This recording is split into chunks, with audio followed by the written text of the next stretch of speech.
Worldwide Production present.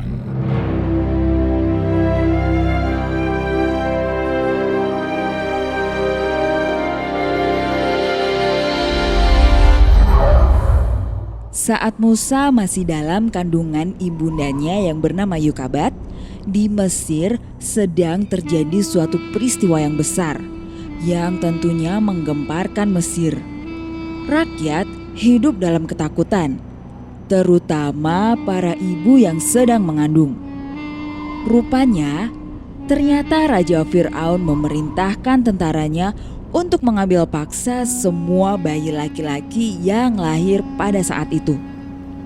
Ambil setiap bayi laki-laki yang lahir di tahun ini. Fir'aun melakukan hal tersebut setelah para penasihatnya menafsirkan mimpinya. Menurut dukun-dukun istana, akan lahir seorang lelaki di Bani Israel yang kelak akan menghancurkan kekuasaan Fir'aun. Karena itulah, untuk mencegah hal tersebut, Fir'aun menyingkirkan setiap bayi laki-laki dari Bani Israel. Hal tersebut membuat Yokabat merasa takut, karena sebentar lagi bayi yang dikandungnya akan lahir. Bagaimana ini? Haruskah anakku ini mati di tangan Fir'aun sebelum ia bisa melihat dunia? Suami Yokabat mencoba menenangkannya agar tenang dan tidak terlalu gelisah ataupun khawatir. Akan tetapi Yokabat masih saja murung. Ia tak sanggup membayangkan apa yang akan terjadi nantinya dengan bayinya. Ya Allah, lindungilah kami sekeluarga dan juga bayi ini ya Allah. Waktu kelahiran itu pun tiba.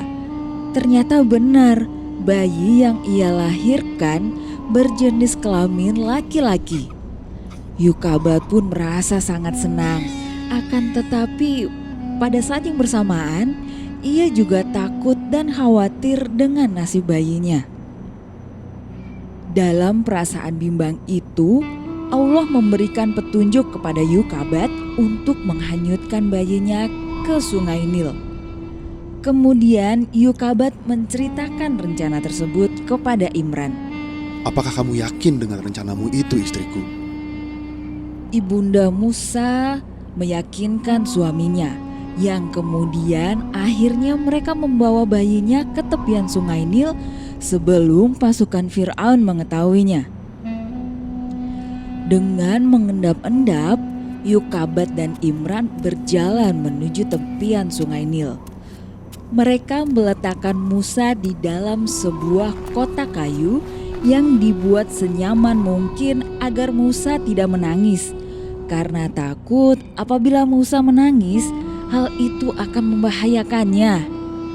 Setelah sampai di tepian Sungai Nil, Yokabat terlihat begitu berat hati ketika hendak menghanyutkan Musa ke Sungai Nil. Sungai yang dipenuhi kuda Nil dan buaya-buaya yang besar dan juga ganas. Ibunda Musa sempat merasa cemas. Bagaimana jika buaya dan kuda Nil memangsa Musa? Akan tetapi suaminya memintanya untuk bergegas sebelum para pasukan kerajaan melihat mereka. Ibunda Musa berusaha untuk melawan kekhawatirannya. Dengan hati yang berat dan berderai air mata, ia menghanyutkan Musa yang masih bayi itu ke Sungai Nil. Dalam sekejap, kotak kayu yang berisi bayi Musa itu terlihat mengayun-ngayun dibawa oleh aliran Sungai Nil yang deras. Dan lambat laun kotak itu tidak nampak dan hilang dari pandangan.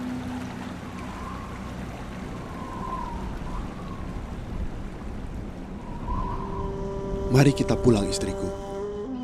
Akankah anak kita akan baik-baik saja, suamiku?